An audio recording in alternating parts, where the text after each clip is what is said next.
आमदार शिवाजी पाटील यांची लढाई शेतकऱ्यांच्या हितासाठी सुरू आहे। आमचे नेते आमदार शिवाजी पाटील यांची लढाई ही गोकुळच्या शेतकऱ्यांच्या हितासाठी सुरू आहे।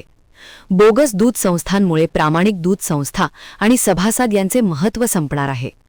बोगस संस्थांच्या आधारे मंत्री मुश्रीफ यांना गोकुळवर कायमस्वरूपी आपलीच सत्ता ठेवायची आहे का?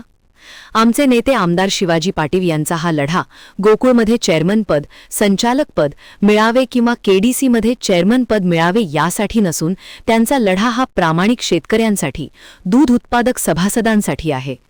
मुश्रीफ साहेब एवढंच प्रामाणिकपणे काम करत आहेत तर त्यांना बोगस संस्था वाढवण्याची गरज का पडली, असा सवाल पंचायत समिती सदस्य रवींद्र बांदिवेडकर यांनी प्रसिद्धी पत्रकाद्वारे केला आहे। मुश्रीफ साहेबांची ही खटपट जर खरंच शेतकरी हितासाठी सुरू आहे तर त्यांनी गोकुळच्या चेअरमनपदी एखाद्या शेतकऱ्याच्या मुलाला संधी द्यावी। त्यांच्या कुटुंबात व त्यांच्या नातेवाईकांकडे 40 पेक्षा जास्त ठराव आहेत असं समजत आहे। यापैकी त्यांच्या किती नातेवाईकांना म्हशींची धार काढता येते, किती नातेवाईक गायी म्हशी सांभाळतात, शेती करतात, हे सर्व प्रामाणिक शेतकऱ्यांना माहीत आहे। कष्टाने दूध गोळा करायला आमचा शेतकरी आणि या दुधाची मलई खायला मुश्रीफ साहेब आणि त्यांचे नातेवाईक, हे कोल्हापूर जिल्ह्यातील शेतकऱ्यांना कधीच पटणार नाही।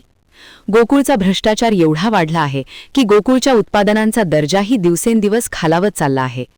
गोकुळच्या दुधाला साय सुद्धा आता येत नाही। ग्राहक वर्ग नाराज होत चालला आहे। त्यामुळे गोकुळचा भ्रष्टाचार संपवण्यासाठी आता आम्ही वाटेल ती किंमत मोजायला तयार आहोत। लवकरच संपूर्ण कोल्हापूर जिल्ह्यात शेतकऱ्यांचा हा लढा आम्ही उभारणार आहोत आणि यासाठी आवश्यक पावले भारतीय जनता पक्षाच्या माध्यमातून आम्ही उचलणार असल्याचे रवींद्र बांदिवेडकर यांनी म्हटले आहे। महान कार्य न्यूजसाठी प्रकाश ऐनापुरे, चंदगड।